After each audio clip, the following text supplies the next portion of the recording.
فلا تهنوا وتدعوا إلى السلم وأنتم الأعلون والله معكم ولن يتركم أعمالكم.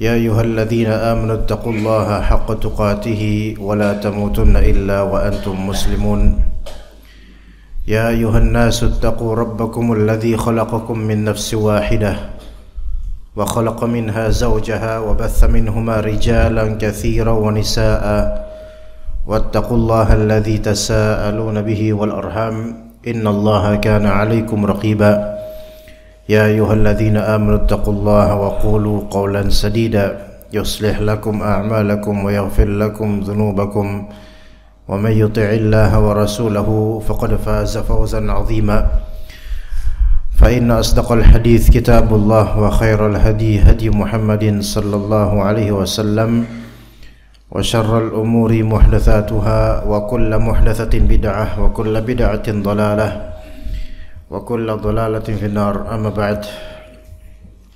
Para ikhwas sekalian rahimani wa rahimakumullah, segala puji bagi Allah Azza wa Jalla Rabbil Alamin, Al-Qarib Al-Mujib, yang maha dekat dan maha menjawab dan mengabulkan doa-doa sesuai dengan hikmah dan kebijaksanaannya.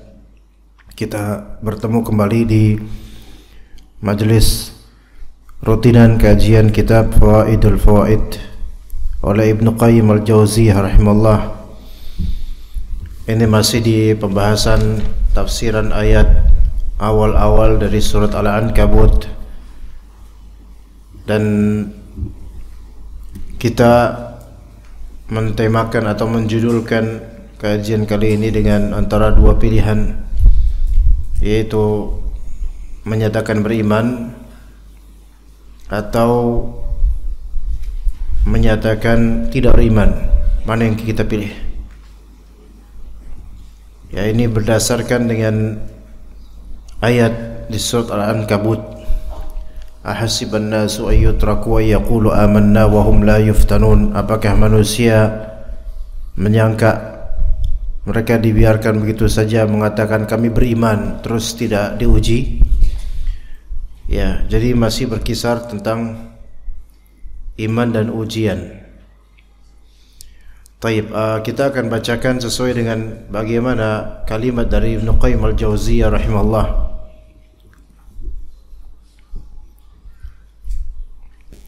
Berkata Ibnu Qayyim rahimahullah, "Fannasu idza ursila ilaihimur rusul baina amrayn." Yaitu ketika para rasul Allah, ketika utusan-utusan Allah diutus di tengah-tengah manusia, maka ada dua jenis respon manusia. Manusia terbagi menjadi dua, ya kan, sesuai dengan respon mereka terhadap para rasul. Imma an yaqula ahaduhum amanna wa imma an yaqula amanna. Respon pertama, mengatakan kami beriman, itu yang pertama. Respon kedua, tidak mengatakan beriman, bal yastamirru ala amali sayyiat, tidak menyatakan beriman dan terus-menerus berbuat keburukan. Jadi dua respon manusia terhadap dakwahnya para rasul. Yang pertama, menyatakan beriman, ada satu itu, menyatakan beriman. Dan yang kedua, tidak mau menyatakan beriman, yang melazimkan pasti terus-menerus melakukan keburukan.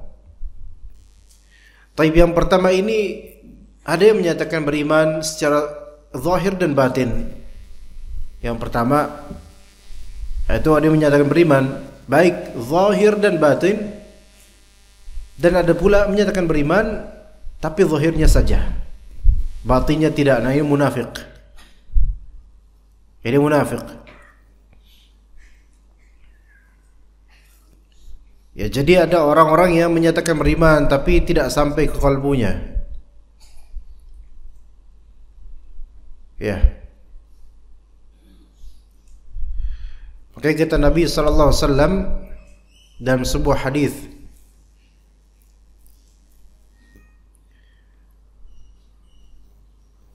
yaitu kata Nabi sallallahu alaihi wasallam, ya ma'syara man yu'min bilisanihi wa lam yadkhulul imanu qalbahu. Wahai orang-orang yang beriman di lidahnya saja dan iman itu belum masuk ke kalbunya. Kata Nabi SAW seperti itu. Wahai orang-orang yang beriman dengan lidahnya saja dan iman itu belum masuk ke kalbunya. La taghtabul muslimina wa la tatabba'u auratihim. Kata Nabi SAW. Janganlah kalian menggibahi kaum muslimin, dan jangan kalian meneliti atau mencari-cari aurat kaum muslimin. Ya. Jangan kalian menggibahi kaum muslimin, dan jangan kalian meneliti atau mencari-cari aurat kaum muslimin. Fa innahu man tabi'a auratihim tabi'a Allahu auratihi. Karena siapapun yang mencari-cari aurat kaum muslimin, maka Allah Ta'ala akan mencari-cari auratnya. Wa man tabi'a Allahu auratihi yufaddihu Allahu walau fi buyutihi, walau fi baitihi. Maka barang siapa yang Allah Subhanahu wa Ta'ala cari-carikan auratnya dia, maka akan Allah Ta'ala permalukan dia walaupun dia sedang berada di rumahnya. Gitu. Walaupun dia lagi tidur di rumahnya, tapi karena kebiasaan menggibahi kaum muslimin, kebiasaan mencari-cari aib dan kesalahan muslimin, maka walaupun dia sedang tidur ngorok di rumahnya, dia sedang dighibahi oleh kaum muslimin. Aibnya terbongkar di antara kaum muslimin tanpa dia sadari.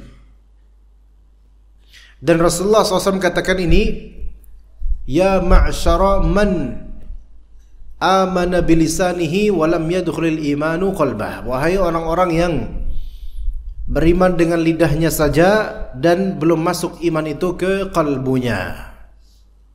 Jadi kebiasaan ghibah dan mencari-cari aurat atau aib muslim atau muslimah ini termasuk di antara tanda kemunafikan. Menyatakan beriman tapi di lidahnya saja. Dan ini yang banyak terjadi sekarang, di mana artis-artis itu tersiar kabar mereka perceraian ini itulah. Kemudian media-media yang pekerjanya itu sebagiannya orang muslim, orang-orang kita juga, tapi mereka paling getol untuk menyebarkan itu baik di Instagram, Facebook dan lainnya. Tujuannya apa? Ya supaya sebenarnya duit, tujuan duit. Jadi menjajakan dagangan berupa bangkai-bangkai kehormatan sesama muslim walaupun fasik muslimnya, yang kemudian dijajakan ke publik. Dan setelah memasak bangkai daging saudaranya sendiri, sama-sama kemudian memakannya bersama komentator dan mendapatkan keuntungan benefit duniawi yang haram dari itu. Maka orang-orang seperti ini betapa munafiknya. Ya, betul bahwasanya para artis ini mereka memiliki banyak aib dan menampakkan aib mereka, bahkan sebagian mereka membanggakan aib mereka sendiri. Betul itu. Makanya seperti ini tentu seperti orang yang mengucapkan iman, KTP-nya Islam, tapi bukan seperti orang Islam perilakunya, karena seolah-olah menjatuhkan orang-orang muslim, ya, di depan orang-orang muslim dan di depan orang-orang non-muslim. Taib. Jadi ada dua yang merespon.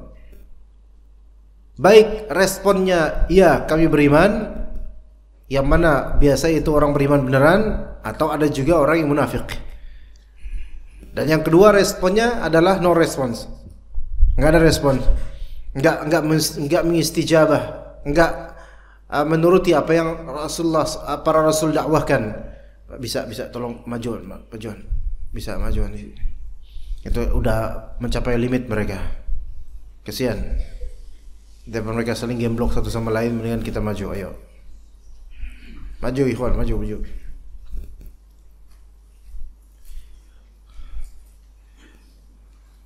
Ya, jadi yang kedua tidak ada respons tidak ada istijabah, tidak ada pengabulan seruan Rasulullah dan para rasul kepada mereka. Ini kafir. Taib. Kemudian ketika kita tahu ini ada dua golongan. Ya. Yang satu merespon, "Ya Rasulullah, kami beriman." Yang satu tak ada respon, enggak beriman. Tetap pada kekufurannya dan tetap berbuat kesyirikan dan seterusnya. Taib, kita fokus di yang beriman ini. Yang merespon, "Ya kami beriman." Yang merespon, "Ya kami beriman" ini ada dua golongan. Satu golongan yang beriman zahir dan batin. Dan satu golongan lainnya beriman zahir, batin enggak. Ya, ini munafik. Enggak kelihatan. Maka bagaimana terbedakan kedua ini padahal sama-sama menjawab, "Iya kami beriman." Amanna. Naam, amanna. Kami beriman. Ya. Sami'na wa ata'na. Begitu. Sama-sama bilang kayak gitu. Tapi bagaimana membedakannya? Maka membedakannya antara orang yang beriman secara hakiki dengan orang munafik yang zahir beriman, dalamnya tidak, dengan apa? Dengan ujian. Ya, dengan ujian. Ya, mana ujian bagi orang yang beriman secara hakiki menambah derajat mereka, menghilangkan dosa mereka, menambah pahala mereka. Adapun ujian bagi orang munafik itu membongkar hakikat mereka. Maka manusia itu akan kelihatan siapa sebenarnya dia ketika dia sedang diuji. Iya. Baik, kemudian dikatakan oleh Ibnu Qayyim rahimahullah, "Faman qala amanna imtahanahu ar-Rabb 'azza wa jalla wa abtalahu wa albasahu al-ibtila wal ikhtibar." Kepada setiap orang yang menyatakan telah beriman, Allah Ta'ala memberinya ujian dan cobaan. Wa albasahul ibtila'a wal ikhtibar. Ini kalimatnya Masya Allah. Albasahul ibtila' wal ikhtibar. Albasahul bisu itu mengenakan pakaian gitu loh. Mengenakan pakaian. Albasa yulbisu, albasa itu mengenakan pakaian. Jadi kalau antum nyatain beriman, nih ada pakaian pakai nih. Nih baju ada nih pakai baju. Dan baju ini namanya ujian. Iya. Sehingga kalau antum nggak mau diuji berarti antum mau buka aurat. Ya, beda. Kita nggak mau dapat musibah, tapi ya kita harus terima ujian dari Allah Azza wa Jalla. Ya, albasahul ibtila'a wal ikhtibar. Maka siapa yang menyatakan beriman, Allah akan memberikannya dia pakaian berupa ibtila, ujian, bala dan ikhtibar. Ujian. Begitu. Selalu ini kita gaungkan baik di sini atau di tempat lain, bahwasanya sesiapa yang hijrah maka dia akan diuji. Di situ dia akan terlihat dia jujur enggak hijrah, atau dia bakal balik lagi ke masa jahiliyahnya dia. Kalau jujur hijrah bukan karena dunia, lillahi ta'ala, karena pengen ikuti Rasulullah SAW, terpaan-terpaan itu akan bisa dia lalui dengan istiqamah. Adapun kalau hijrahnya demi popularitas, demi dunia, demi sesuatu dan keduniaan pokoknya, maka pada waktunya akan terseleksikan, akan tereliminasi. Ya, nggak tahan dengan pakaian yang disebut libasul ibtila wal ikhtibar, pakaian ujian dan bala. Kenapa kok malah menyatakan beriman, bukannya diberi nikmat full total gitu, malah diberi ujian? Kenapa? Liyatabayyana as-sadiqu minal kadhib,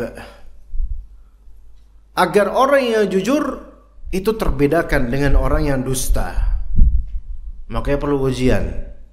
Kayak sekolah perlu ada ujian, naik kelas perlu ada ujian, supaya dibedakan mana yang layak, mana yang tidak, mana yang belajar, mana yang enggak. Namun di zaman sekarang sebagian pesantren itu enggak bisa menerapkan sistem kayak dulu. Merah 3 enggak naik kelas. Ya, merah 3 enggak naik kelas. Dulu kan gitu. Merah 2 masih bisa remed bahasanya, ya. Apa dulu bahasanya? Bukan remed dulu, bahasanya apa ya? Hair. Iya. Hair. Kalau sekarang remed maksudnya, ya. Merah 1 masih bisa tolerir, bisa hair lagi gitu. Ya. Sekarang sebagian pesantren mau merah berapa tetap didongkrak supaya apa? Naik kelas, karena takut sama wali santri. Wali santri zaman sekarang, subhanallah. Iya, wali santri zaman sekarang itu adalah bapak-bapak dan ibu-ibu milenial yang dulu pernah mengalami masa pahit dan susah, dan kemudian sukses kerja di kota, kemudian gak mau anaknya susah, makanya anaknya dimanja. Itu mental kita tuh, ya enggak? Itu mental kita tuh. Anda termasuk generasi milenial. Milenial kan tahun 80, lahiran tahun 80 sampai 97 itu milenial, Pak Ikhwan. Sebagian bapak-bapak sini ada generasi atasnya milenial, jadulnya milenial, X, generasi X. Itu udah menjelang uzur, ya. Itu masih bisa dulu anak ibu-ibu atau bapak-bapak yang generasi X militan, anak-anaknya nggak apa-apa sengsara, biar sukses, biar nggak tumanan. Makanya yang generasi milenial masih ada kebaikannya tuh.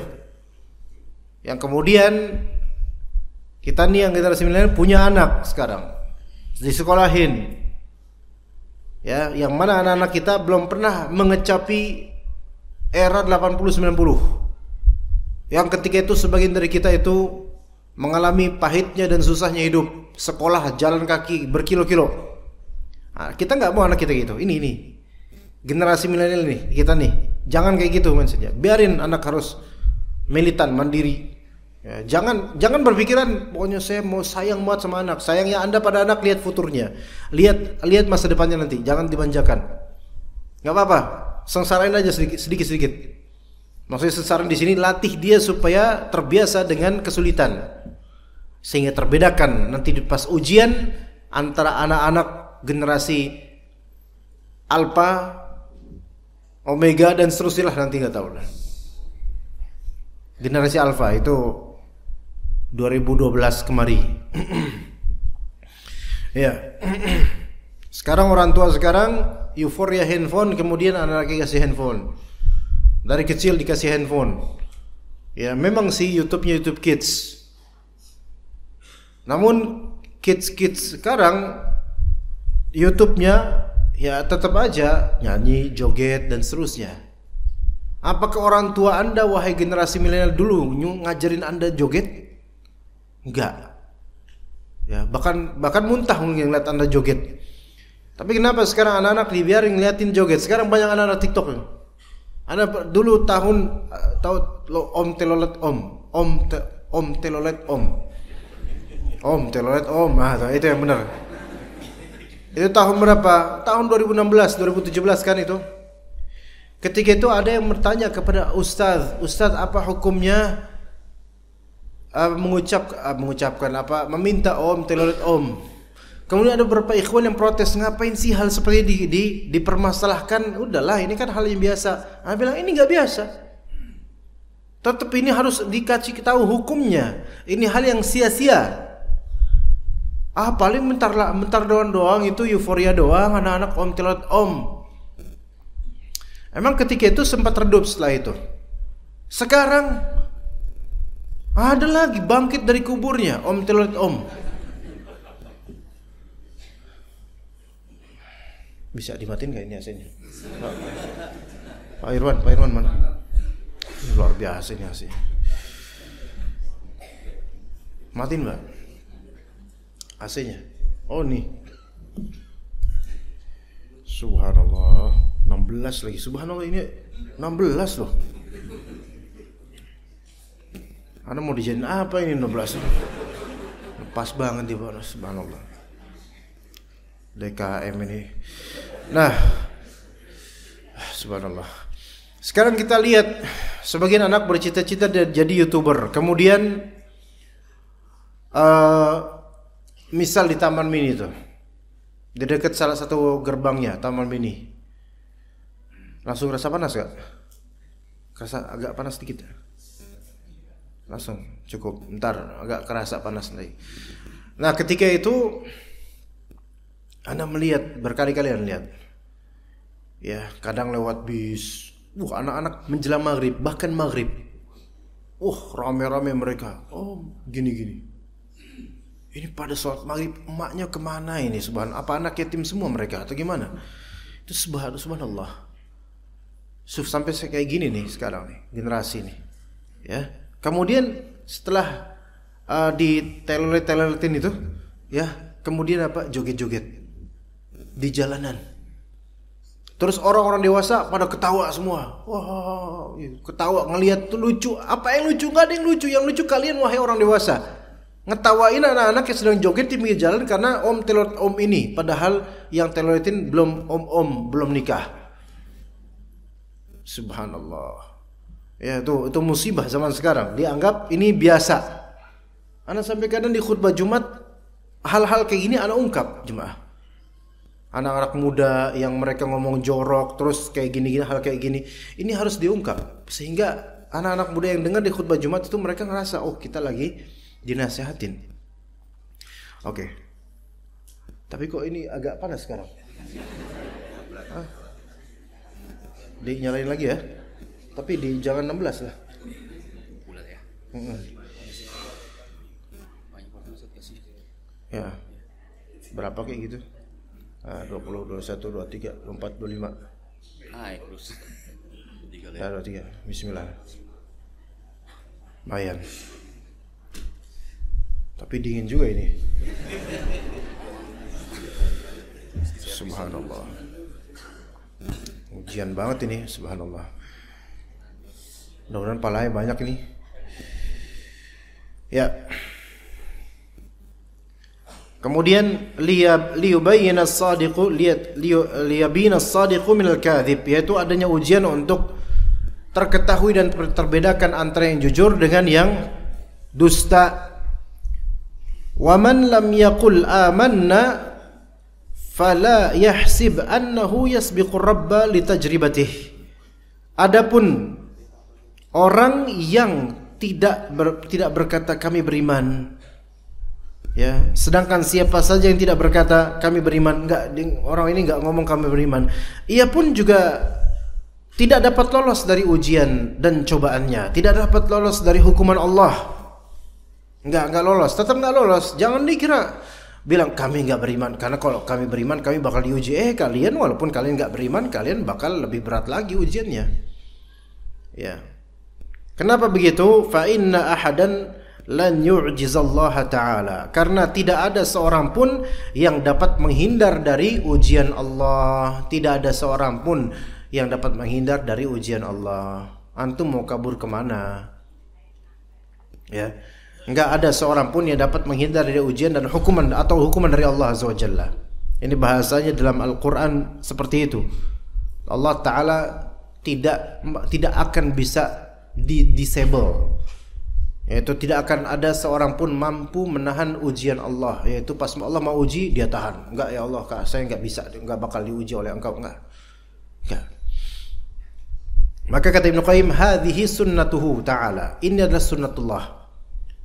Sunnatullah. Maka siapa yang menyatakan beriman, siapa yang menyatakan hijrah, siapa yang mengikuti sunnah, menegakkan tauhid, maka dia pasti diuji. Sehingga ketika ditanya, saya kok malah kayak gini ya sekarang ya, susah ya hidup saya. Ini sunnatullah. Sunnatullah di sini maksudnya inilah jalan takdir Allah Azza wa Jalla untuk antum.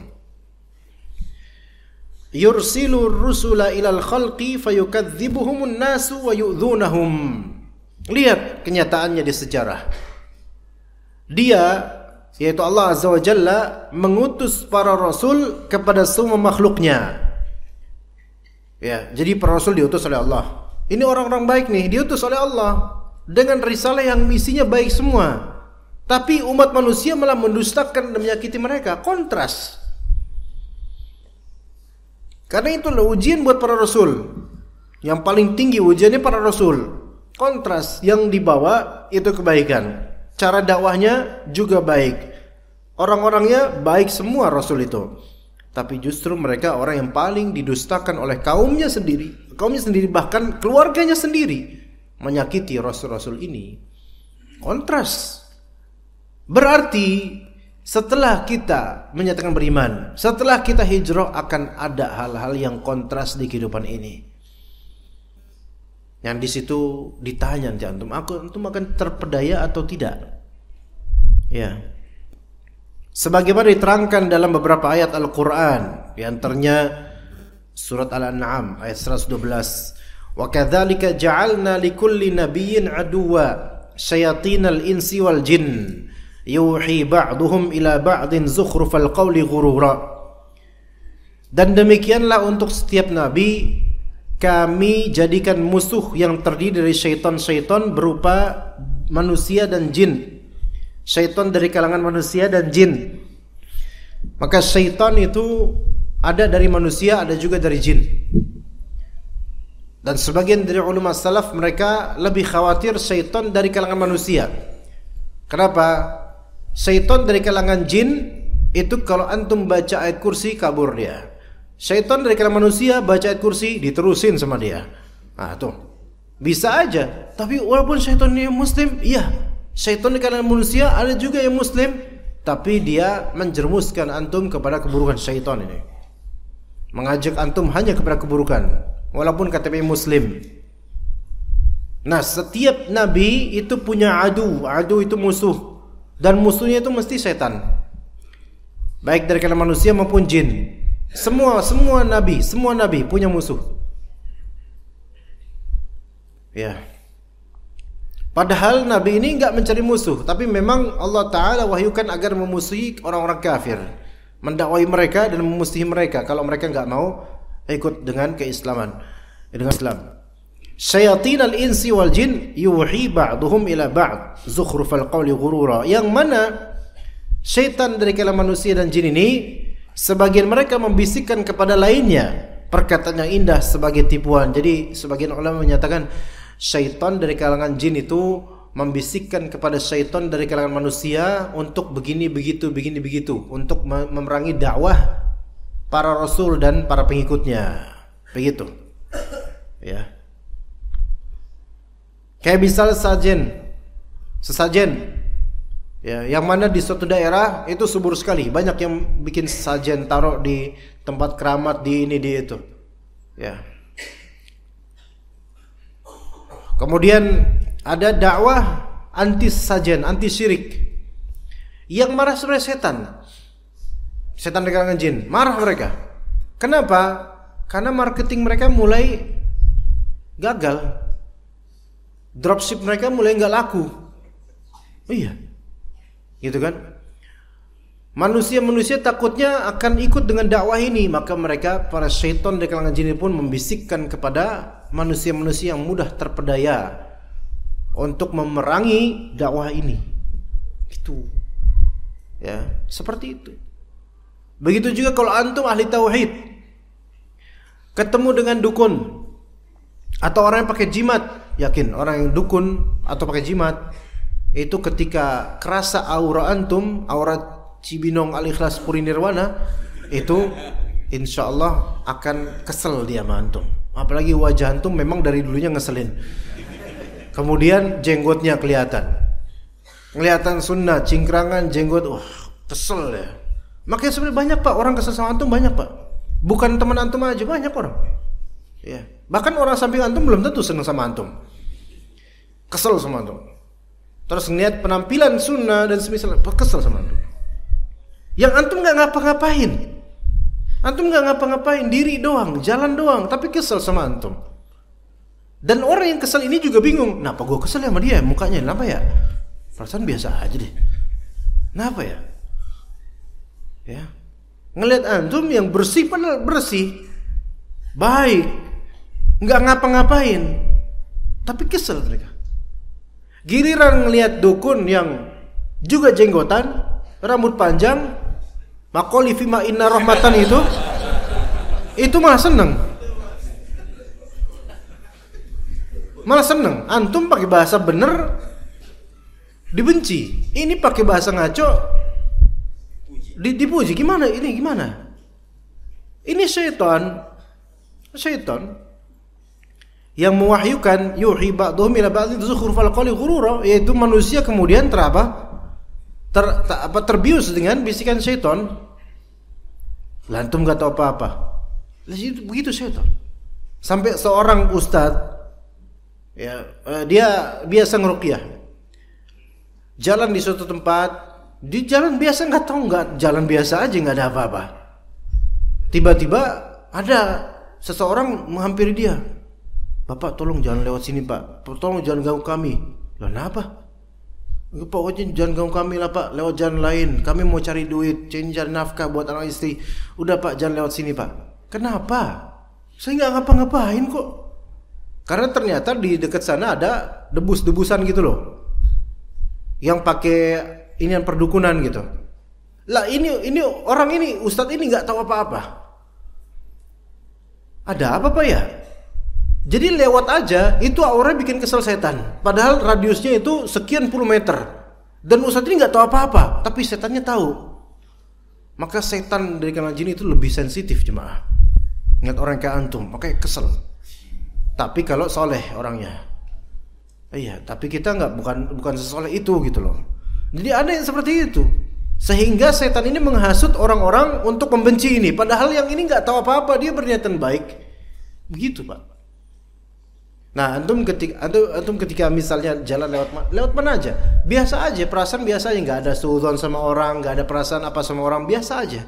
Tapi kadang orang-orang yang pakai jimat atau yang melihara setan atau yang cukup suka cek khodam ternyata saldonya banyak, ya kemudian itu akan kesel lihat antum, nggak suka lihat antum.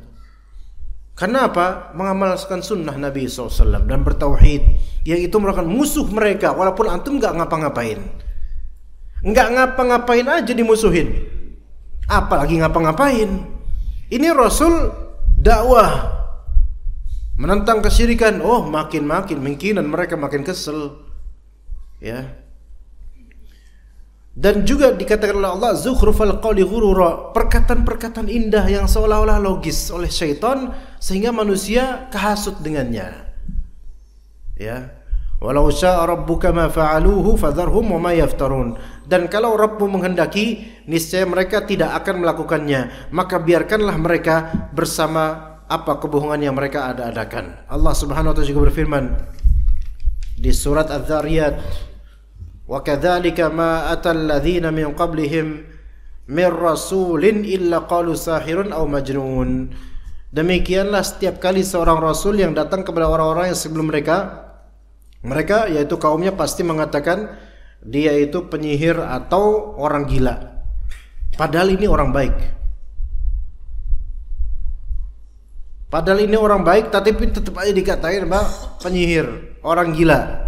Coba penyihir, bukan di sini apa? Penyihir. Penyihir kan wahyu dari setan. Orang gila wahyu dari halusinasi. Jadi nggak ada benar-benar ya. Sisi lain syair, dituduh syair, penyair. Inspirasinya apa? Inspirasinya ilham pribadi. Halusinasi juga kadang-kadang. Jadi itu untuk mengaburkan sehingga mereka memberikan statement julukan seperti itu. Allah Ta'ala berfirman di surat Fussilat ayat ke-43. Ma yuqalu laka illa ma qad qila lirrusuli min qablik inna rabbaka ladzu maghfirati wa dzu iqabin alim. Apa yang dikatakan oleh orang-orang kafir kepadamu tidak lain adalah apa yang telah dikatakan kepada rasul-rasul sebelumnya. Jadi siklusnya begitu-begitu aja sebenarnya. Maka inilah pentingnya kita mempelajari sejarah, ya. Sejarah para rasul, karena itu berkaitan juga nanti dengan kehidupan kita. Taib. Kemudian kata Ibnu Qayyim rahimahullah, diteruskan di sini, wa man amana bir rusuli wa ata'ahum 'adawhu wa adawhu fabtuliya bima yu'limuh. Mengenai orang yang telah mengimani dan mentaati para rasul, kalau antum beriman, antum taat kepada para rasul, menyatakan beriman, maka akan dimusuhi dan disakiti oleh orang-orang kafir. Wa in lam yu'min bihim uqib fa hasala lahu ma yu'limuhu a'zama wa adwam. Kalau tadi kan antum nyatakan beriman, antum jadi orang beriman, antum akan dimusuhi, antum akan disakiti. Ya, jadi mendapatkan ujian antum yang menyakiti diri antum. Ada itu. Sebaliknya, gimana dengan orang yang enggak mau beriman? Sedangkan orang yang tidak beriman kepada para rasul, ia juga disiksa oleh Allah, sehingga ia pun mendapatkan siksaan yang sama dengan siksaan yang mendera para rasul. Bahkan siksaan untuk orang-orang ini lebih berat dan lebih kekal, yaitu di akhirat. Pilih mana? Disiksa atau dicaci oleh manusia, atau disiksa dan dicaci oleh Allah? Atau mendingan yang pertama? Oh, saya nggak mau semuanya. Saya nggak mau disiksa oleh Allah, saya nggak mau dicaci oleh manusia. Pokoknya saya pengennya enak aja. Gimana ya antum mati aja ya nanti disiksa juga gitu. Gimana ya? Nggak ada, semua hidup seperti ini. Anak kecil aja yang nggak tahu apa-apa juga kadang-kadang tersiksa kok. Iya, anak kecil. Gimana coba? Anak kecil ngebrojol, ya. Apa itu ngebrojol itu? Lahir, keluar dari rahim ibunya, nangis ya? Nangis. Kata Nabi SAW itu kadang ditikam oleh jin, oleh syaitan.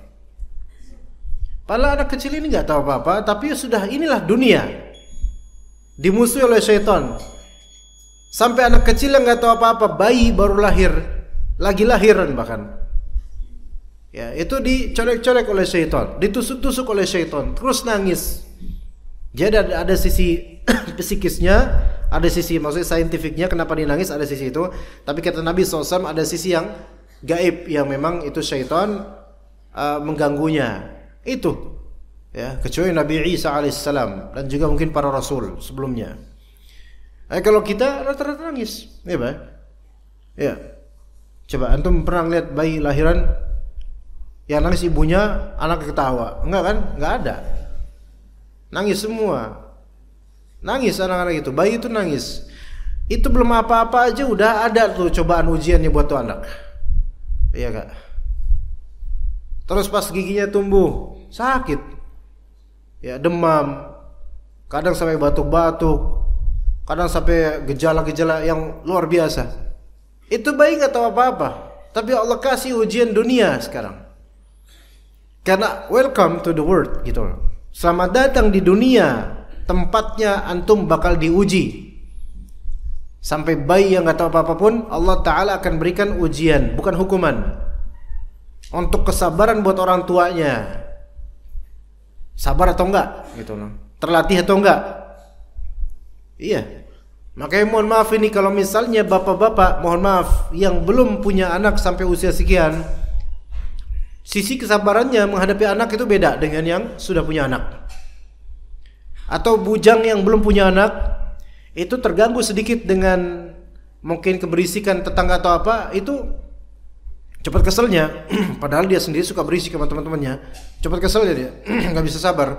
Tapi bapak-bapak, apalagi sudah punya anak banyak, udah sering beranak itu istrinya, maka itu udah biasa. Bayi nangis, bahkan sampai saking seringnya sampai mati rasa. Iya, bayi nangis biasa. Bayi nangis biasa, bayinya berdarah biasa, udah biasa. Oh, bayi jatuh, oh jatuh, udah. Nggak apa-apa, kamu masih hidup juga, gue nggak apa-apa. Biasa aja. Iya. Jadi sebagian orang saking seringnya teruji sampai dia sudah tidak ada rasa lagi terhadap ujian itu. Maksudnya udah nggak sedih lagi. Ya emang porsi saya kayak gini, mau gimana lagi, gitu kan? Seperti itu. Ya. Saya juga punya teman sahabat ya, beliau Masya Allah, tapi sudah agak tua usianya, cuman belum Allah rezekikan anak. Tingkat kesabarannya beda kalau menghadapi anak. Ya, beda. Kecuali yang mungkin memelihara anak, misalnya bukan adopsi, apa namanya, dititipkan anak padanya, mungkin akhirnya terlatih Insya Allah. Tapi di sinilah bedanya. Ketika ujian-ujian tersebut ya disambangi dengan baik, itu lama-lama akan terlatih kok Insya Allah. Maka manusia ini ketika kita diuji jemaah, ya dulu masa-masa mungkin sulit, antum akan kangen dengan masa-masa itu. Karena kok ketika masa sulit itu doa tuh lebih dalam, hidup lebih rapih, kemudian sholat lebih teratur, baca Al-Quran itu lebih bisa gitu, lebih sering. Ya, malah ketika nggak diuji dengan ujian kayak dulu kesusahan, dengan ujian kemudahan malah lebih berat loh.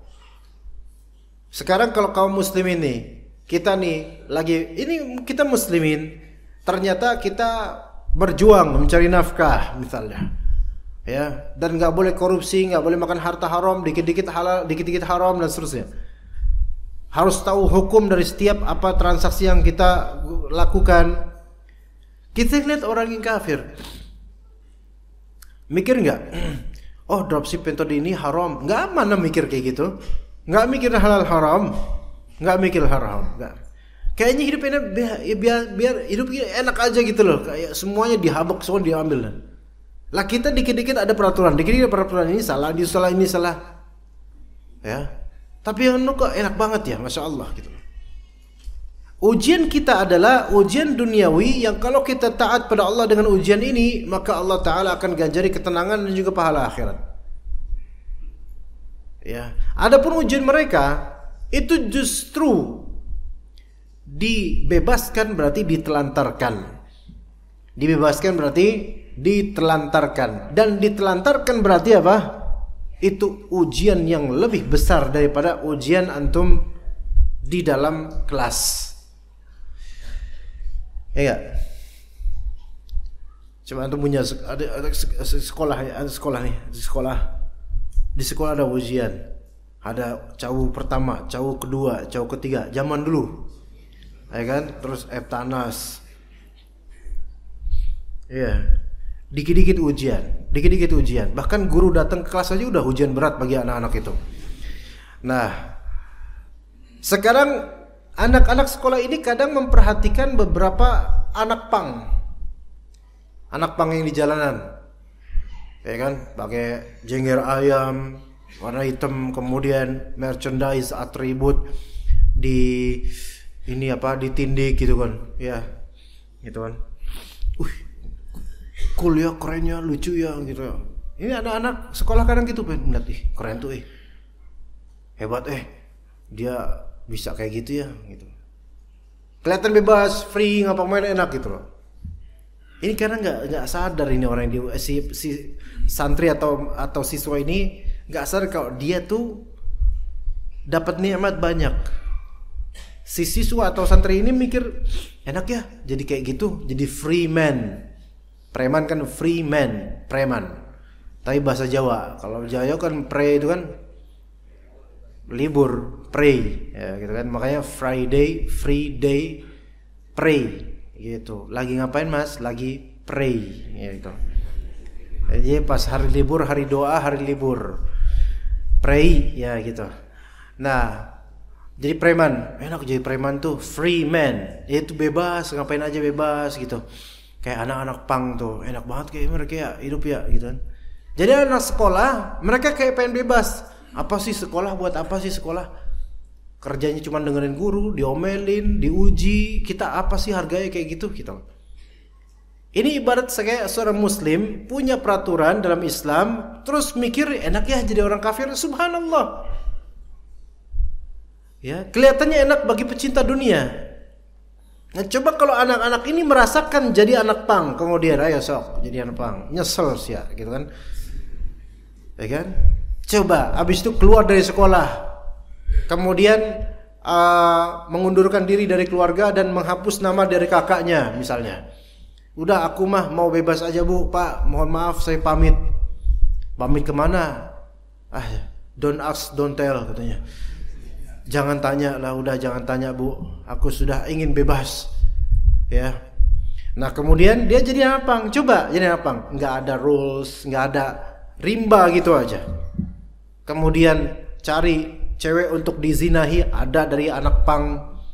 Ya, gitu. Na'udzubillah min dzalik. Ya. Kemudian tinggal di jalanan, kedinginan, kepanasan, dan menganggap itu semua perjuangan. Coba ujian itu lebih berat loh daripada ujian sekolah. Tapi kelihatan bagi orang bebas enak, nggak ada peraturan. Padahal justru itulah yang akan menyengsarakan dan merugikan dia. Kedepannya itu rugi sekali. Tapi antum lihat memang anak-anak pang itu, anak-anak berandalan yang semoga Allah beri hidayah pada mereka. Mereka menganggap apa? Ini semua kebebasan yang indah. Antum akan lihat dari mereka ketika tampak di jalanan dengan gitar ukulele. Mereka, ya, pang ukulele, masa pang ukulele harusnya yang gede dong, ya keren gitu kan? Iya, kalau ukulele gitar kecil lah, iya. Bahwa itu kelihatannya tuh mereka bahagia, berjuang, mencari rezeki dan seterusnya. Apakah mereka mendapatkan nikmat sebenarnya? Enggak. Kasihan, ujian yang lebih berat. Ujian lebih berat mereka itu. Ujian seperti itu, belum lagi meninggalkan sholat dan seterusnya, yang itu terancam azab. Maka wallahi ikhwan, jauh lebih indah dalam Islam, apalagi bermanhaj salaf. Ini salah, ya ini salah, memang salah, supaya kita berada di track yang benar. Maka jangan iri kepada orang-orang yang Allah telantarkan, tapi irilah pada orang yang Allah atur hidupnya dan dia berprestasi dalam pengaturan hidup itu. Alhamdulillah. Ya, itu para rasul alaihimussalatu wassalam. Ya. Jadi orang-orang yang kufur pada Allah, tidak beriman kepada Allah, itu justru ujiannya lebih a'zam, lebih berat, lebih besar dibandingkan ujian orang beriman. Maksudnya lebih berat, lebih besar ini apa? Karena konsekuensi ujian mereka itu pasti gagal. Iya. Konsekuensi ujian mereka, orang-orang kafir pasti gagal. Enggak ada orang kafir atau non-muslim yang berhasil dengan ujian yang Allah berikan kepada mereka. Enggak ada yang berhasil. Benar enggak? Percaya enggak, ikhwan? Orang beriman Allah uji. Berhasil enggak? Insyaallah kalau Allah beri hidayah. Orang yang bukan beriman diuji enggak di dunia ini? Pasti. Bahkan dengan ditelantarkannya mereka dari syariat Allah, tidak Allah Ta'ala indahkan eksistensi mereka dengan syariat Allah, mereka memang bebas, maka kebebasan mereka itu adalah penelantaran Allah terhadap mereka. Ini suatu ujian tersendiri. Apakah mereka akan berhasil melewati ini? Enggak ada satupun orang kafir yang berhasil. Walaupun orang yang kafir ini bahkan pro dengan Islam, tapi tetap dengan kebebasan kekufurannya enggak berhasil di akhirat. Abu Talib sama kita menyokong dakwahnya Rasulullah. Abu Talib menang dari segi membela di antara musyrikin. Nabi SAW itu kan ketika itu yang backup siapa? Ketika beberapa keluarga yang wafat, Siti Khadijah wafat, Abu Talib membackup kemudian Abu Talib lebih dulu mana? Afwan. La Abu Talib duluan. Taib, Abu Talib duluan. Siapa duluan ya? Kok anu lupa. Al-muhim Abu Talib itu yang membackup dakwahnya Rasulullah dari segi harta dan juga dari segi pembelaan. Dari segi materi dan dari segi makna. Terutama dari segi maknawi, yaitu pembelaan. Yang kalau tidak ada Abu Talib dengan izin Allah Azza wa Jalla, maka Rasulullah itu permusuhannya bukan hanya dimusuhi biasa, melainkan mungkin dibunuh.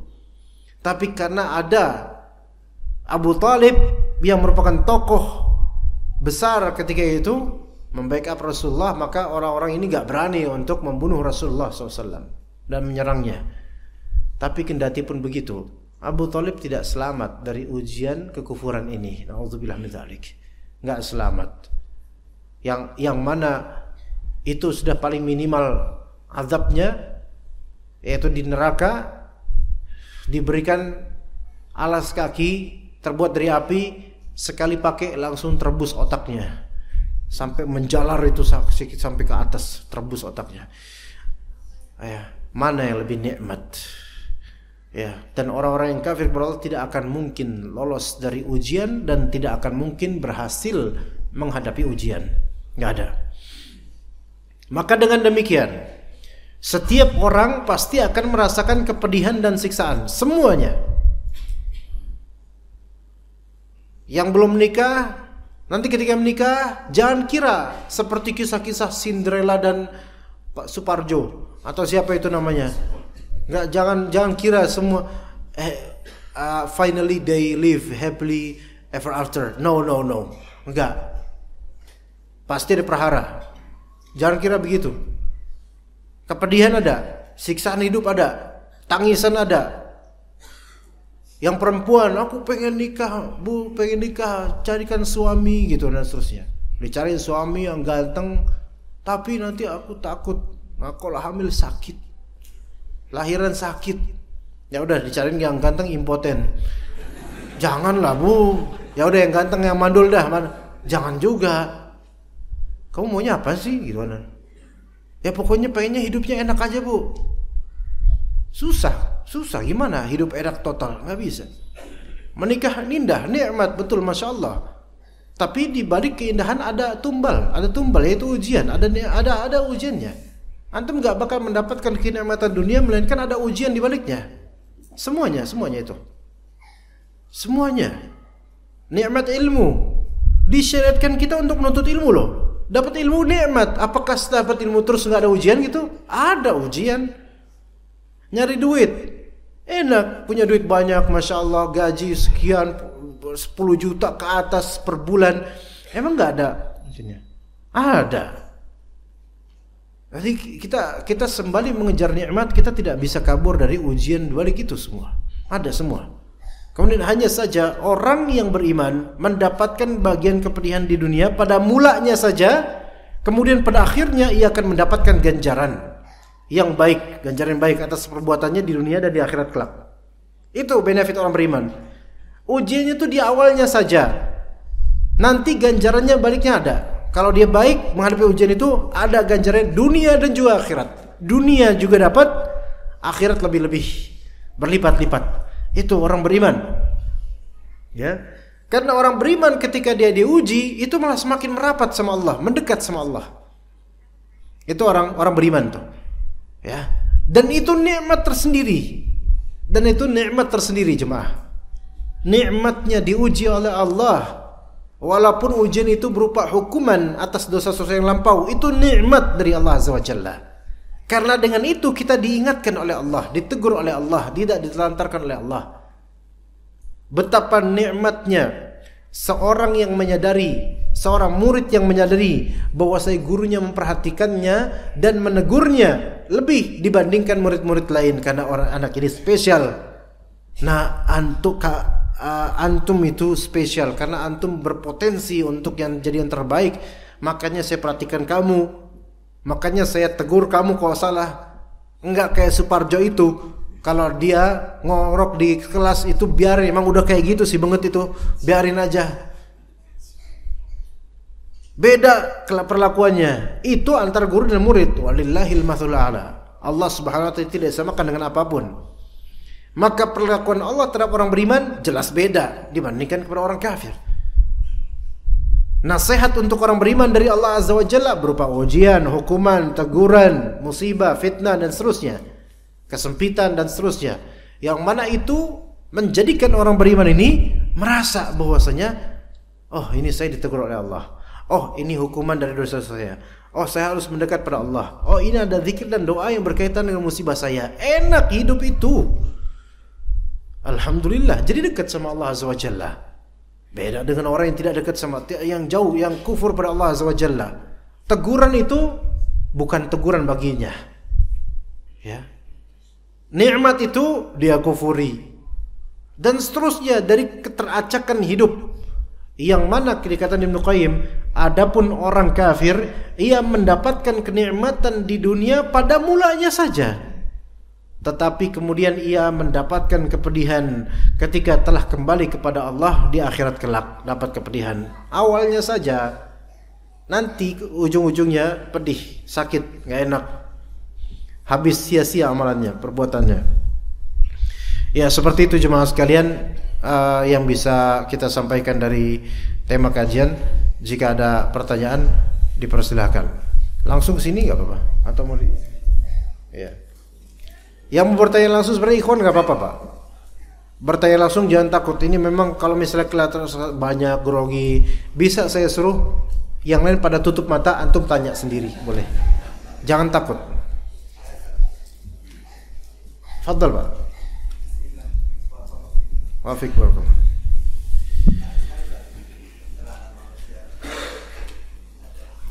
Iya.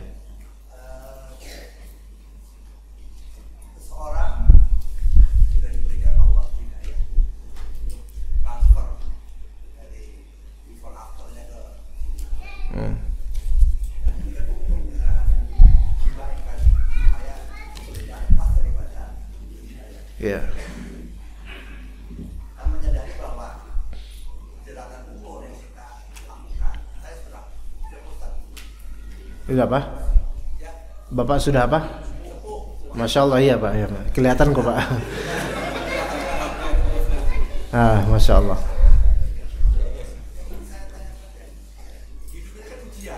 Oh iya Pak.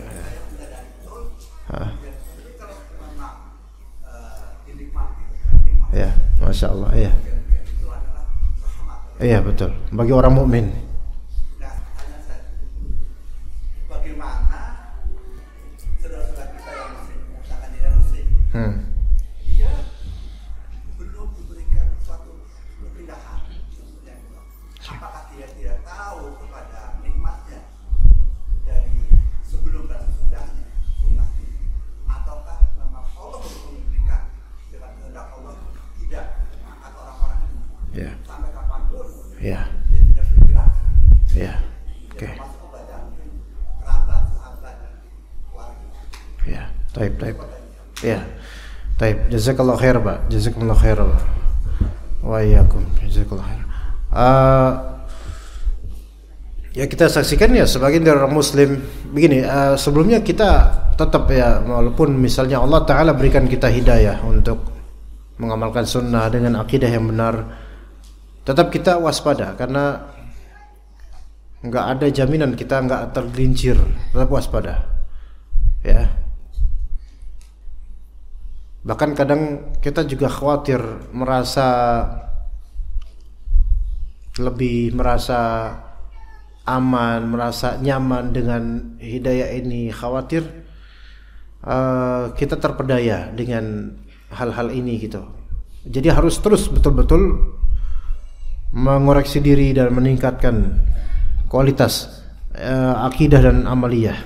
Nah, berangkat ke yang tadi, pertanyaan tadi itu, bagaimana saudara-saudara kita sebagian yang memang belum Allah Subhanahu wa taala berikan hidayah untuk hijrah atau untuk ke tauhid atau sunnah dan semisalnya. Apakah mereka itu memang selamanya seperti itu, atau mereka belum menyadari nikmatnya hidayah ini? Maka kita katakan pemberian Allah itu berbeda-beda. Hidayah itu juga bertingkat-tingkat, levelnya juga berbeda. Kaum muslimin yang mereka mungkin belum mengenal sunnah, atau mengenal sunnah namun separuh, atau bagaimana, itu semua nisbatnya beda-beda antar individu. Ada dari mereka yang sudah mengenal sunnah, tahu sunnah, cuman belum mau ikut karena ada hijab. Hijab itu pun berbeda. Ada hijabnya karena ego, ada karena fulus, uang, mempertanyakan kalau saya ke sunnah apa benefitnya untuk kekayaan saya. Ada kayak gitu. Ya, ada juga hijabnya ego, yaitu kalau saya ke sunnah, saya diapain sama orang-orang sunnah kira-kira? Apakah saya diangkat nanti seperti sekarang? Karena dia adalah seorang public figure misalnya. Ada seperti itu loh. Tahu sunnah. Tapi kalau saya ke sunnah, nanti saya kayak orang biasa duduk di bawah. Saya enggak, saya pengennya di atas dong. Itu kan saya artis. Nah tuh, ada yang kayak gitu. Sehingga enggak, saya enggak mau macam-macam lah. Saya Islam yang biasa-biasa saja. Sidik amanah balik patonah gitu katanya. Nah, terus ada juga hal-hal lain, faktor-faktor lain yang menjadi hijab untuk betul-betul menginjakkan kaki di sunnah. Nah, adapun untuk selamanya apakah seperti itu, Allah lebih tahu. Manusia itu nggak bisa kita atur dia nanti bakal begini, Allah lebih tahu. Karena dulu sebagian sahabat dulunya adalah memusuhi Rasulullah, namun kemudian malah justru dapat hidayah dan jadi pembela terdepan untuk Rasulullah. Itu bisa. Yang tadinya musyrik aja bisa menjadi pembela Islam, maka apalagi yang sudah Islam bisa menjadi pembela sunnah. Sekarang coba antum lihat ikhwan, apa yang terjadi belakangan ini. Dakwah sunnah itu memang dicaci, namun di sisi lain banyak anak-anak muda yang sudah melek. Mereka memang setengah-setengah, separuh-paruh ke sunnah, separuh-paruh. Ya, tapi nggak apa-apa. Kita syukuri ini semua, karena diri kita juga nggak sempurna juga, jauh dari sempurna. Tapi ini berkah sekali, masya Allah. Apalagi antum setelah kita bagaimana melihat peristiwa wafatnya Ustaz Yazid rahimahullah taala. Ya, orang-orang yang tadi nggak kenal, mereka mulai mengenal.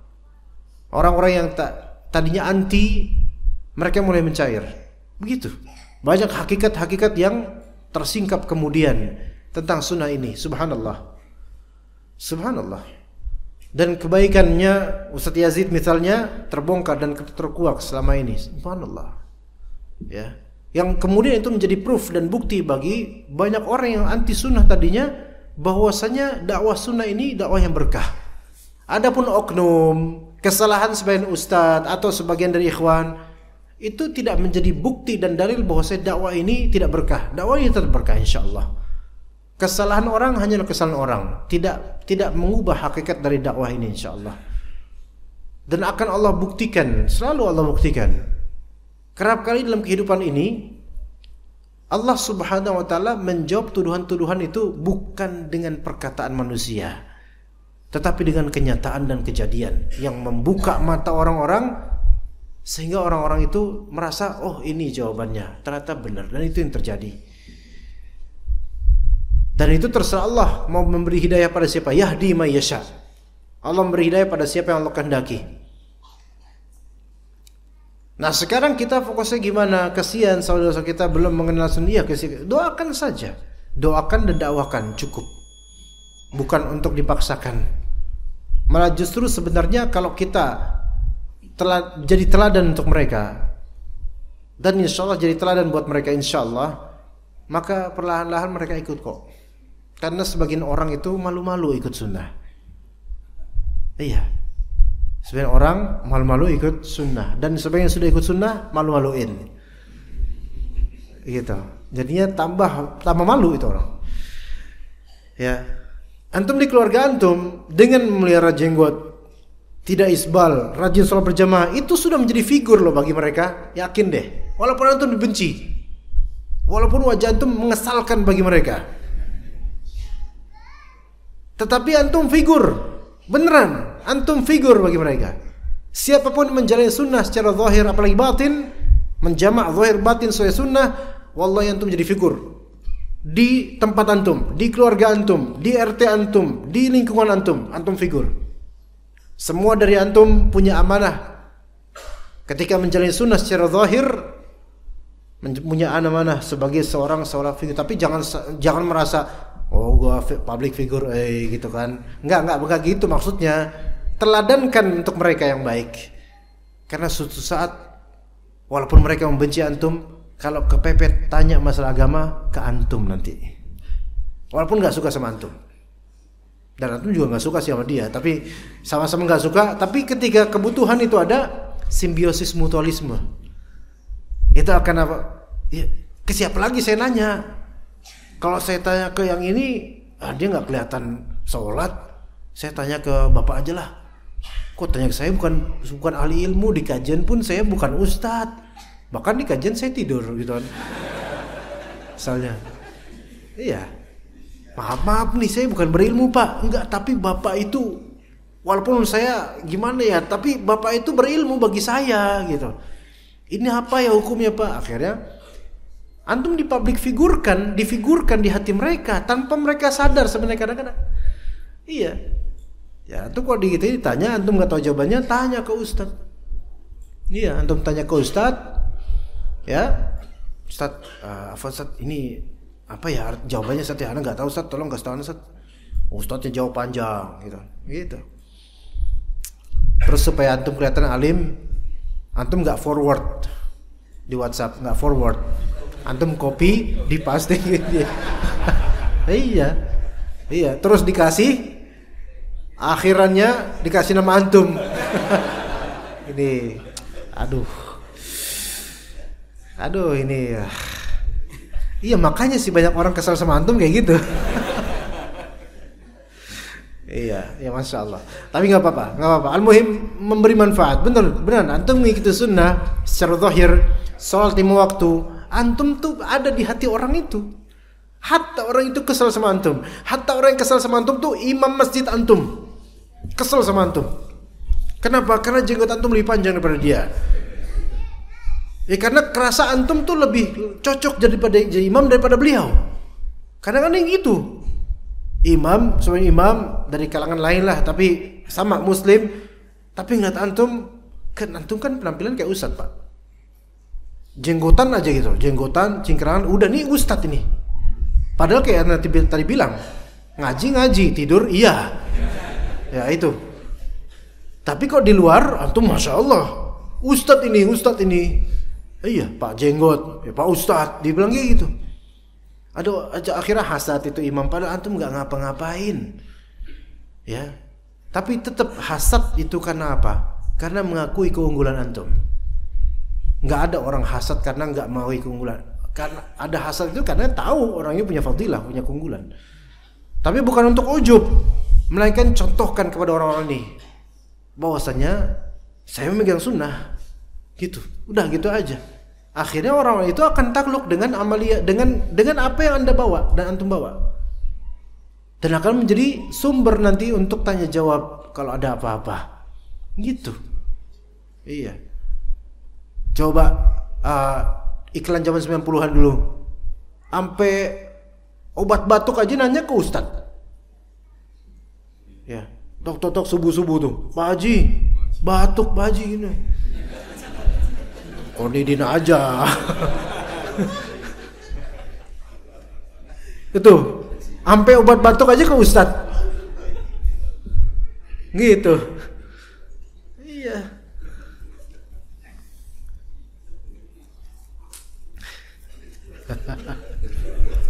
Masya Allah ya. Nah kok kayak inget itu ya. Udah lama banget itu. Oke gitu Pak ya. Seperti itu Pak ya.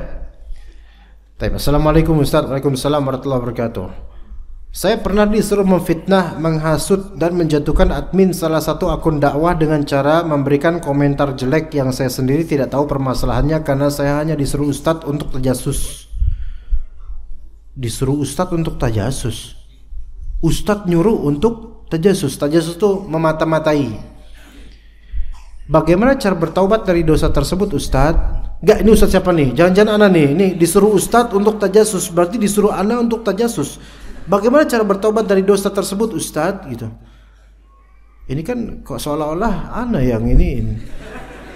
Ana nggak pernah loh kayak gini. Apakah dosa ghibah bisa dihapus dengan sedekah ustadz?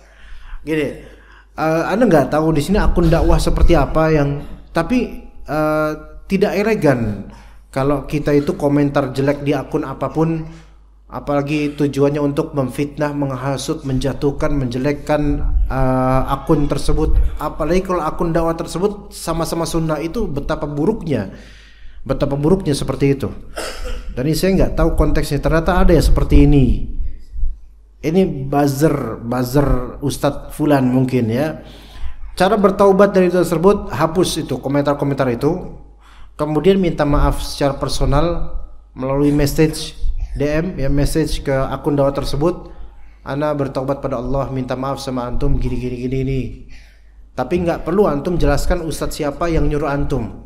Nggak perlu, itu nanti malah memperparah keadaan. Cukup minta maaf dan berjanji bakal menghapus apa-apa yang sudah antum tulis di sana. Itu cara bertaubatnya, ya. Apakah dosa ghibah bisa dihapus dengan sedekah ustadz? Kalau misalnya ghibah tersebut diketahui oleh pihak yang digibahi, maka menghapusnya dengan minta maaf. Menghapusnya dengan minta maaf, tidak dengan sedekah. Ya. Adapun kalau misalnya dosa ghibah tersebut, menghapusnya dengan minta maaf dan mengklirkan ghibah tersebut dari majelis yang pernah kita bincangkan. Kalau orang yang dighibahi tersebut tidak tahu, maka kita cukup memutihkan namanya di majelis yang kita ghibah padanya. Adapun dengan sedekah, yaitu tadi, lakukan dua itu dulu yang tadi. Dan sedekah itu kelebihan antum. Kalau antum mau sedekah atas namanya itu lebih afdol. Tapi tidak dengan hanya sedekah. Bahkan sedekah itu nanti. Sedekah itu bukan secara zat menghilangkan dosa ghibah, enggak. Secara zat menghilangkan dosa ghibah dengan taubat, memutihkan namanya atau minta maaf padanya. Tapi kalau antum tahu, misalnya antum minta maaf padanya, dia akan semakin menjadi-jadi dan madaratnya semakin besar, maka mungkin carilah madarat yang lebih kecil, yaitu dengan cara wasilah. Ya. Misal kalau misalnya dia nggak tahu, kalau dia nggak tahu, kalau misalnya dia nggak tahu, antum menggibahi dia. Ya. Dan antum pertimbangkan, kalau ana kabarkan akhi ana kemarin gibahin antum dan dia pasti marah, maka ya udah jangan. Tapi kalau antum tahu dia orang yang baik, maka lebih afdol antum datang ke dia, afwan akhi ana kemarin gibahin antum. Ana tahu antum orang baik, tolong maafin ana. Maka ini jauh lebih afdol bagi yang tidak tahu. Ya, cuman biasanya sih orang nggak suka dikabarin gitu. Coba antum ujug-ujug tiba-tiba nih lagi enak anteng, ya, kajian enak, habis sholat syuruk nanti, habis sholat 2 rakaat, selesai sholat, tiba-tiba ada ikhwan dari pojokan bilang, akhi afwan tadi ana gibahin antum di pojokan sana. Antum kan tidur tuh, ana gibahin antum tuh. Antum gini untuk sampai ana kamerain antum waktu itu tadi itu. Ana upload langsung, maaf ya. Nah, terima nggak antum? Nggak terima lah. Jadi kadang ada orang, umumnya orang nggak terima kalau tahu digibahi. Ya, taib. Kemudian, assalamualaikum. Waalaikumsalam warahmatullahi wabarakatuh. Bagaimana memaknai ihtisab yang benar? Ihtisab atau intisab nih. Ini tulisannya bisa ihtisab, bisa intisab. Ihtisab itu adalah golek pahala, nyari pahala. Ihtisab itu adalah mencari pahala dari Allah, itu ihtisab. Itu ihtisab, mencari pahala. Ya. Misalnya putri Nabi SAW, anaknya mau akan wafat. Kemudian kata Nabi SAW, fal tasbir wal tahtasib. Hendaklah dia sabar dan cari pahala dari Allah atas kejadian ini. Cari pahala. Man shoma ramadhana imanan wa ihtisaban ghufira lahu ma taqaddama min dhanbih. Barang siapa yang puasa Ramadan dengan iman dan cari pahala, dia akan diampuni dosa-dosa sebelumnya. Ihtisab, nyari pahala yang benar itu adalah dengan cara meniatkan amalan ikhlas lillahi ta'ala dan juga menyesuaikan amalan dengan Rasulullah SAW. Itu ihtisab yang benar, itu yang pertama. Yang kedua, ketika antum ihtisab, antum yakin hanya Allah Ta'ala yang mampu mengganjari antum, baik ampunan atau pahala. Yang ketiga, ketika antum meralat sesuatu, hendaklah ihtisab. Meralat, nahi munkar, mengoreksi, menghardik, menegur, hendaklah dalam rangka cari pahala, bukan dalam rangka balas dendam. Bedakan Pak, ikhwan. Ini beda nih. Ya. Apalagi dalam masa perselisihan, musyajarah, takhasum, perselisihan. Banyak orang enggak nyari pahala, tapi orang nyari kesempatan untuk balas. Jangan antum balas sesuatu hanya karena pengen balas dendam, enggak, intiqam bahasanya. Ya, enggak. Ketika antum menegur seseorang bukan karena antum benci sama orang itu, tapi karena antum nyari pahala dari Allah dengan teguran itu, bukan. Ya seperti itu, ya, nyari pahala. Ini ihtisab yang benar. Ihtisab yang benar. Ya. Kalau antum negur istri antum bukan karena antum benci dia, tapi antum pengen dapat pahala dari Allah dengan teguran antum ini dan supaya ini selamat, itu baru ihtisab yang benar. Ketika antum negur anak antum yang salah misalnya, pasti punya salah. Bahkan pergaulan sekarang ya seperti itu. Antum negur anak antum karena mencari ridha Allah, mencari pahala Allah, bukan karena antum benci total sama anak antum ini, bukan karena antum pengen melampiaskan kekesalan antum semata, bukan begitu. Tapi cari pahala. Wallahi kalau antum dapatkan rasa ihtisab di qalbu antum dalam ucapan dan perbuatan antum, nikmat sekali amalan ini. Nikmat sekali. Itu kalau ihtisab ya. Ini tapi huruf H-nya kayak N nih. Intisab. Mungkin enggak tahu yang mana nih maksudnya. Kalau intisab itu adalah menisbatkan sesuatu pada sesuatu. Seperti menisbatkan diri pada apa? Pada manhaj ana salafi. Boleh kalau memang antum berusaha menjadi seorang salafi. Atau dari segi kekeluargaan, nasab.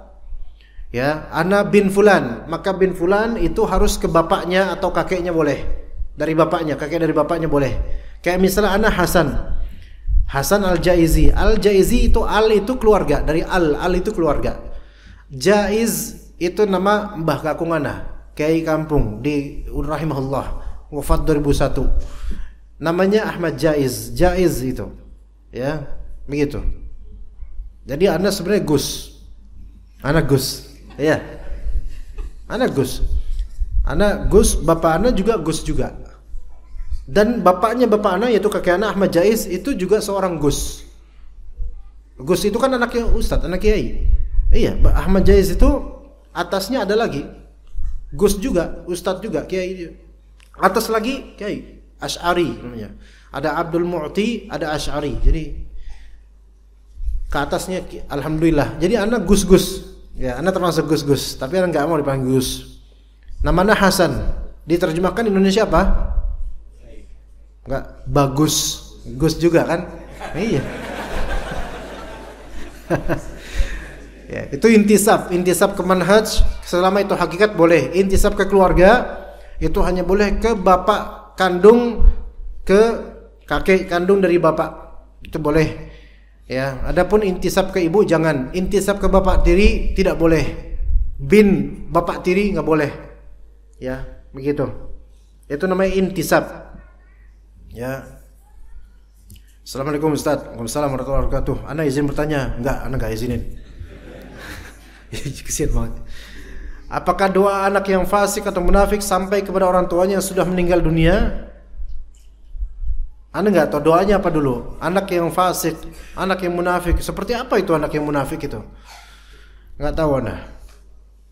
Kita enggak tahu juga doanya seperti apa di sini. Kalau doa keburukan, Allah Subhanahu wa taala tidak akan kabulkan mudah-mudahan, ya. Doa keburukan mudah-mudahan tidak. Ya, kecuali kalau orang tuanya menzalimi dia.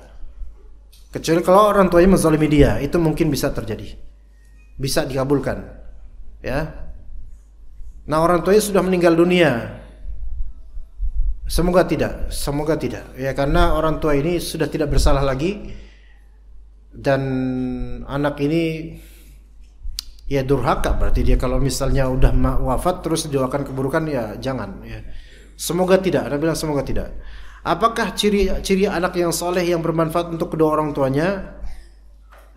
Ciri-ciri anak yang soleh yang bermanfaat untuk kedua orang tuanya adalah yang mendoakan kedua orang tuanya selagi hidup atau setelah wafat. Ya. Tentu ya, wa qadara rabbuka alla ta'budu illa iyyahu bil walidayni ihsana, berbuat baik pada orang tua, kemudian juga merendahkan sayapnya atau dirinya ke orang tuanya, kemudian tidak menghardik orang tuanya, kemudian mendoakan dan juga selalu berhasrat untuk berbakti pada orang tuanya, bahkan berazam kalau orang tuanya wafat dia akan terus berbakti pada orang tuanya. Itu anak yang insyaallah bermanfaat. Dan juga anak yang menghafal Al-Quran. Anak yang menghafal Al-Quran itu akan menjadi modal mahkota untuk orang tuanya dan seterusnya, ya. Tapi anak yang seperti itu akan didapat insyaallah kalau orang tuanya bakti sama orang tuanya. Jadi supaya Allah mengajari antum anak yang saleh, antum jadilah anak yang saleh yang berbakti sama orang tua antum. Assalamualaikum. Waalaikumsalam warahmatullahi wabarakatuh. Ada sebuah hadis yang berbunyi, jika agama seseorang kuat maka ujiannya akan bertambah berat. Ya. Jika agama lemah maka diuji sesuai kadar kekuatan agama. Diringankan. Kalau agama lemah maka ujiannya diringankan. Maksud di sini ujian, masalah ujian apa Ustadz? Apakah masalah ekonomi atau selainnya? Karena saya punya teman yang agamanya bagus tapi ekonominya sangat sulit. Mohon penjelasannya, jazakallahu khairan. Iya. Banyak itu, agamanya bagus, ekonomi sulit. Iya, mungkin antum yang dimaksud orang ini. Iya. Agama bagus itu enggak selalu searah dengan ekonomi yang bagus, enggak selalu. Nabi SAW berlindung kepada Allah dari kefakiran, tapi Nabi dalam beberapa kesempatan fakir. Sampai di pagi hari jam segini, Nabi tanya ke Aisyah, ada makanan enggak? Enggak ada. Ya udah kalau gitu saya puasa. Tuh, sarapan aja enggak ada. Lah antum kok ke rumah ada enggak? Ada. Nasi udah kalau minum belilah, gampang lah. Atau berantem sedikit sama istri. Ada makanan enggak? Belum ada, Bang.